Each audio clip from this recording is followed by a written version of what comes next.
ഈ ഒരു ടോപ്പിക്കിലായി വരുന്ന പോർഷനാണ് ബലത്തെക്കുറിച്ചാണ് നമ്മൾ നോക്കുന്നത്. ഓക്കെ, എന്താണ് ബലം? ഒരു വസ്തുവിൻ്റെ ആകൃതിക്കോ വലിപ്പത്തിനോ വ്യാപ്തത്തിനോ നിശ്ചലാവസ്ഥയ്ക്കോ ചലന വ്യവസ്ഥയ്ക്കോ മാറ്റം വരുത്തുകയോ അതിനുള്ള പ്രവണത ഉളവാക്കുകയോ ചെയ്യുന്നത് എന്താണോ അതാണ് ബലം.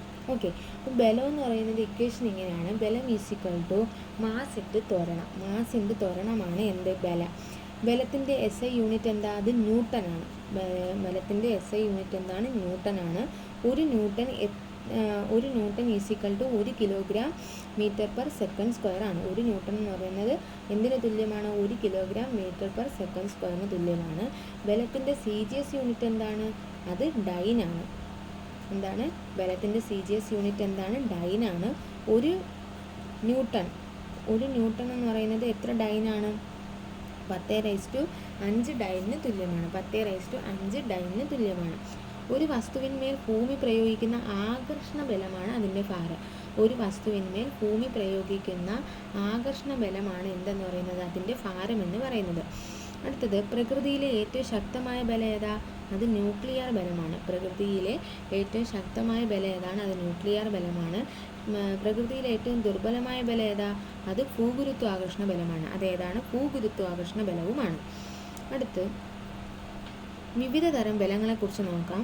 ആദ്യത്തേത് പേശീബലം. എന്താ? മനുഷ്യനും മറ്റ് ജീവികളും പ്രവൃത്തി ചെയ്യാൻ ഉപയോഗിക്കുന്നതാണ് പേശീബലം. ഓക്കെ, അടുത്തെന്താ? കാന്തിക ബലം. കാന്തത്തിന് ആകർഷണ വികർഷണ സ്വഭാവമുണ്ട്. ഇത് കാന്തം പ്രയോഗിക്കുന്ന ഈ ബലമാണ് കാന്തിക ബലം എന്ന് പറയുന്നത്. ഇനി മുടിയിലുരസിയ പ്ലാസ്റ്റിക് പേനയ്ക്ക് ചെറിയ കടലാസ് കഷ്ണങ്ങളെ ആകർഷിക്കാൻ കഴിയുന്നു. ഇതെന്താണ്?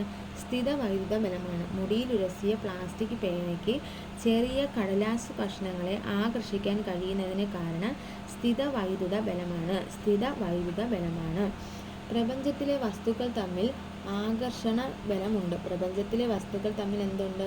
ആകർഷണ ബലമുണ്ട്. ഇത്തരം ആകർഷണ ബലം അറിയപ്പെടുന്നത് ഗുരുത്വാകർഷണ ബലം എന്നാണ്. പ്രപഞ്ചത്തിലെ വസ്തുക്കൾ തമ്മിൽ എന്തുണ്ട്? ആകർഷണ ബലമുണ്ട്. ഇത്തരം ആകർഷണ ബലങ്ങളെ അറിയപ്പെടുന്നത് എന്താണ്? ഗുരുത്വാകർഷണ ബലം എന്നാണ് അറിയപ്പെടുന്നത്. അടുത്ത, ചലനവുമായി ബന്ധപ്പെട്ട ബലം ഏതാ? അത് യാന്ത്രിക ബലമാണ് അല്ലേ? അത് യാന്ത്രിക ബലമാണ്. ഇനി സമ്പർക്ക ബലവും സമ്പർക്കരഹിത ബലവും എന്താണെന്ന് നോക്കാം.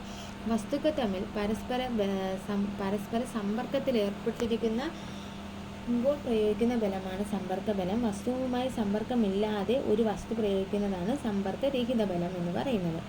അടുത്ത എന്താണ്? ഫ്രിക്ഷണൽ ഫോഴ്സ് അഥവാ ഹർഷണ ബലം. ഒരു പ്രതലം മറ്റൊരു പ്രതലത്തിലൂടെ ചലിപ്പിക്കാൻ ശ്രമിക്കുമ്പോഴോ അവയുടെ ആപേക്ഷിക ചലനത്തെ എതിർക്കുന്ന തരത്തിൽ അവയ്ക്കിടയിൽ എന്തുണ്ടാവും? പ്രതലത്തിന് സമാന്തരമായി ഒരു ബലം അനുഭവപ്പെടും. ഇതാണ് ഹർഷണ ബലം. എന്താണ്? ഒരു പ്രതലം മറ്റൊരു പ്രതലത്തിലൂടെ ചലിപ്പിക്കാൻ ശ്രമിക്കുമ്പോഴോ അവയുടെ ആപേക്ഷിക ചലനത്തെ എതിർക്കുന്ന തരത്തിൽ അവയ്ക്കിടയിൽ പ്രതലത്തിന് സമാന്തരമായി ഒരു ബലം അനുഭവപ്പെടും. ഇതാണ് ഹർഷണ ബലം. അപ്പോൾ എന്താണ് ഉരുളൽ ഹർഷണവും നിരങ്ങൽ ഹർഷണവും? ഉരുളൽ ഹർഷണം എന്ന് പറഞ്ഞാൽ ഒരു വസ്തു മറ്റൊരു വസ്തുവിന് മുകളിലൂടെ ഉരുട്ടി നീക്കുന്നത് ഉരുളൽ ഹർഷണവും ഒരു വസ്തു മറ്റൊരു വസ്തുവിന് മുകളിലൂടെ നിരക്കി നീക്കുന്നത് നിരങ്ങൽ ഹർഷണവുമാണ്. ഉരുളൽ ഹർഷണം നിരങ്ങൽ ഹർഷണത്തേക്കാൾ കുറവായിരിക്കും.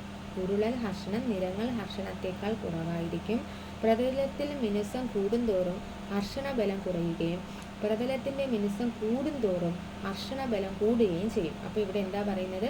പ്രതലത്തിൻ്റെ മിനുസം കൂടുന്തോറും ഹർഷണ ബലം കുറയുകയും പ്രതലത്തിൻ്റെ മിനുസം കുറയും തോറും ഹർഷണ ബലം കൂടുകയും ചെയ്യുന്നു. ഹർഷണം കുറയ്ക്കാൻ വേണ്ടി ഉപയോഗിക്കുന്ന വസ്തുക്കളാണ് സ്നേഹകങ്ങൾ. അപ്പോൾ എന്താണ്? ഹർഷണം കുറയ്ക്കാൻ വേണ്ടി ഉപയോഗിക്കുന്ന വസ്തുക്കളാണ് എന്ത്? സ്നേഹകങ്ങൾ എന്ന് പറയുന്നത്. ഖരാവസ്ഥയിലുള്ള ഒരു സ്നേഹകമാണ് ഗ്രാഫൈറ്റ്. ഹർഷണം കുറയ്ക്കത്തക്ക വിധം വസ്തുക്കളുടെ ആകൃതി രൂപപ്പെടുത്തുന്ന രീതിയാണ് ധാരാരേഖിതമാക്കൽ. ഹർഷണം കുറയ്ക്കത്തക്ക വിധം വസ്തുക്കളുടെ ആകൃതി രൂപപ്പെടുത്തുന്ന രീതിയാണ് ധാരാരേഖിതമാക്കൽ. അടുത്ത്, വാഹനങ്ങളുടെ ടയറുകളിൽ ചാലുകളും കട്ടകളും രൂപപ്പെടുത്തുന്നതിന് കാരണം എന്താ? ഹർഷണം കൂട്ടുവാനാണ്. വാഹനങ്ങളുടെ ടയറുകളിലും ചാലുകളിലും കട്ടകളും രൂപപ്പെടുത്തുന്നതിന് കാരണം എന്താണ്? ഹർഷണം കൂട്ടുന്നതിന് വേണ്ടിയിട്ടാണ്. അടുത്ത്, അത്ലറ്റുകൾ ഉപയോഗിക്കുന്ന ഷൂസിൽ സ്പൈക്സ് ഘടിപ്പിച്ചിരിക്കുന്നതിന് കാരണം എന്താ? ഹർഷണം കൂട്ടുവാനാണ്. അത്ലറ്റ്സുകൾ ഉപയോഗിക്കുന്ന ഷൂസിൽ എന്ത് ചെയ്യുന്നു? സ്പെക്സ് ഘടിപ്പിച്ചിരിക്കുന്നതിന് കാരണം എന്താണ്? ഹർഷണം കൂട്ടുവാനായിട്ടാണ്. വസ്തുവിൻ്റെ ഭാരം കൂടുന്നതിനനുസരിച്ച് ഹർഷണബലം എന്ത് ചെയ്യും? കൂടും. വസ്തുവിൻ്റെ ഭാരം കൂടുന്നതിനനുസരിച്ച് ഹർഷണബലം എന്ത് ചെയ്യും? കൂടും. യന്ത്രങ്ങളിൽ ബോൾ ബെയറിങ്ങുകൾ ഉപയോഗിക്കുന്നതിന് കാരണം ഹർഷണം കുറയ്ക്കാനാണ്. യന്ത്രങ്ങളിൽ ബെയറിങ്ങുകൾ ഉപയോഗിക്കുന്നതിന് കാരണം എന്താണ്? ഹർഷണം കുറയ്ക്കുന്നതിന് വേണ്ടിയാണ്. പരുക്കൻ ഉപരിതലങ്ങളുടെ ഹർഷണം കുറയ്ക്കാൻ ഉപയോഗിക്കുന്ന രീതിയാണ് മിനുസപ്പെടുത്തൽ. എന്താണ്?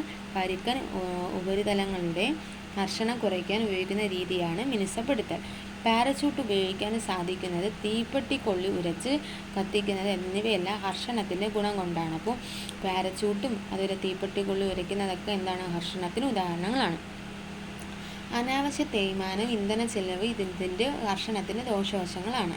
മോട്ടോർ വാഹനങ്ങൾ, വിമാനങ്ങൾ തുടങ്ങിയവ 2 അഗ്രഭാഗങ്ങളിലേക്കും വണ്ണം കുറഞ്ഞ് കൂർത്തിരിക്കാൻ കാരണം എന്താ?